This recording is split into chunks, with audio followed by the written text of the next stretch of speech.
I must have been 6 or 7 when I lived in Lebanon. The country was ravaged by war at the time, and murders were common and frequent. I remember during a particularly vicious era when the bombings rarely stopped, I would stay at home sitting in front of my television watching a very, very strange show. It was a kids' show that lasted about 30 minutes and contained strange and sinister images.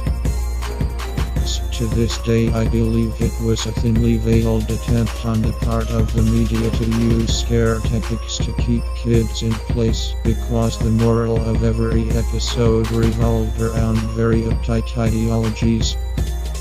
Stuff like bad kids stay up late, bad kids have their hands under the covers when they sleep, and bad kids steal food from the fridge at night. It was very weird, and in Arabic to top it off, I didn't understand much of it, but for the most part the images were very graphic and comprehensive. The thing that stuck with me the most, however, was the closing scene. It remained much the same in every episode. The camera would zoom in on an old, rusted, closed door. As it got closer to the door, strange and sometimes even agonizing screams would become more audible. It was extremely frightening, especially for a children's programming. Then a text would appear on the screen in Arabic reading, "That's where bad kids go."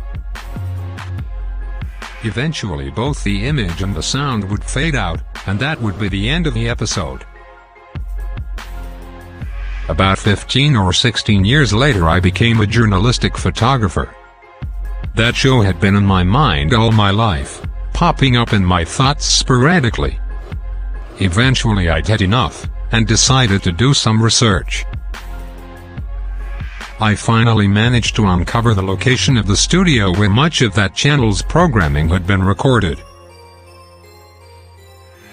Upon further research and eventually traveling on site, I found out it was now desolate and had been abandoned after the big war ended. I entered the building with my camera. It was burnt out from the inside. Either a fire had broken out or someone had wanted to incinerate all of the wood and furniture. After a few hours of cautiously making my way into the studio and snapping pictures, I found an isolated out-of-the-way room. After having to break through a few old locks and managing to break the heavy door open, I remained frozen in the doorway for several long minutes.